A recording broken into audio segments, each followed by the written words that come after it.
Memotong rambut atau kuku bagi orang yang berhadas besar, seperti karena keluar sperma, wanita haid atau nifas. Assalamualaikum warahmatullahi wabarakatuh. Sahabat-sahabat dimanapun berada, saya doakan kepada semuanya, semoga selalu mendapatkan pertolongan, keberkahan rizki, kemudahan rizki, dan rahmat dari Allah Subhanahu wa Ta'ala. Amin, amin ya Rabbal 'Alamin. Ketika seorang dewasa sedang hadas besar, baik karena keluar sperma atau saat haid dan nifas bagi seorang wanita, maka kewajiban yang harus dilakukan adalah mandi besar, yaitu mengalirkan air ke seluruh tubuh mulai ujung rambut sampai ujung kaki dengan niat mandi besar. Lalu bagaimana jika belum sempat mandi besar, ada rambut yang rontok atau memotong kuku? Apakah rambut yang terpotong atau rontok tersebut wajib ikut dibasuh ketika waktu mandi besar? Pertanyaan ini muncul karena dulu itu sering para wanita mengumpulkan rambut yang rontok waktu masih haid, dan nanti ketika darah sudah berhenti, artinya darah haid sudah berhenti, pada saat waktunya mandi besar, rambut yang rontok tadi ikut dimandikan. Sebenarnya perlu tidak membasuh anggota yang terlepas atau terpotong sebelum melakukan mandi besar? Di sini ada beberapa uraian. Yang pertama adalah bahwa tidak memotong rambut, kuku, dan lain sebagainya dari anggota tubuh hukumnya hanya sunnah. Jadi ketika kita sedang hadas besar, sunnah hukumnya tidak memotong sesuatu yang ada dalam tubuh kita.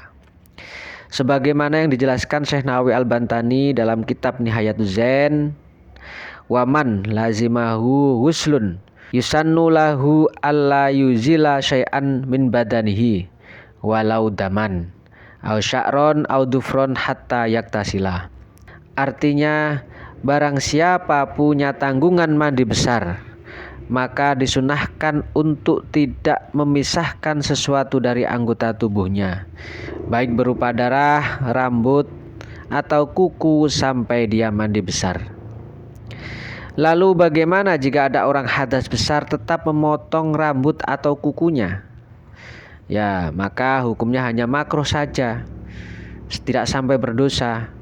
Jadi kalau kita itu dalam kondisi hadas besar, kemudian dalam kondisi tertentu itu terpaksa memotong rambut kita atau terpaksa memotong kuku kita, atau kita ingin memotong rambut kita, itu ya tidak apa-apa, tapi makruh, hanya makruh.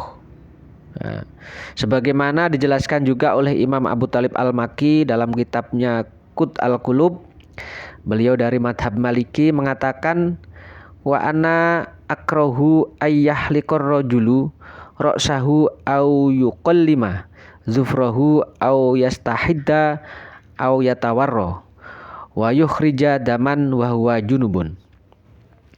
Artinya, kami anggap makruh jika ada seseorang memotong rambutnya, kukunya, atau bulu kemaluannya, atau mengeluarkan darahnya padahal dia sedang junub atau hadas besar. Kemudian jika ada rambut rontok, apakah perlu dikumpulkan dan ikut dimandikan? Bila ada yang rontok, atau biasanya kalau kita itu menyisir rambut itu kan ada rambut-rambut yang di situ rontok, ikut sisir, menempel pada sisir. Nah, itu apakah wajib dikumpulkan dan nanti dibasuh ketika mandi besar? Maka jika melihat keterangan yang ada, rambut yang rontok tidak perlu dikumpulkan dan ikut dimandikan. Karena selain tidak wajib melakukan hal tersebut, kalau tetap ikut dibasuh juga tidak ada faedahnya. Sebab apa? Sebab yang bisa disucikan dari hadas besar itu hanya anggota yang masih menempel di tubuh saja. Yang sudah terlepas dari tubuh itu walaupun dibasuh, ya statusnya tidak berubah. Walaupun dibasuh 1000 kali, ya, dibasuh berkali-kali, maka statusnya tetap anggota tubuh yang junub, sehingga membasuhnya dianggap tidak membawa manfaat apapun. Hal ini sejalan dengan keterangan dari Syekh Abdul Hamid Asy-Syarwani.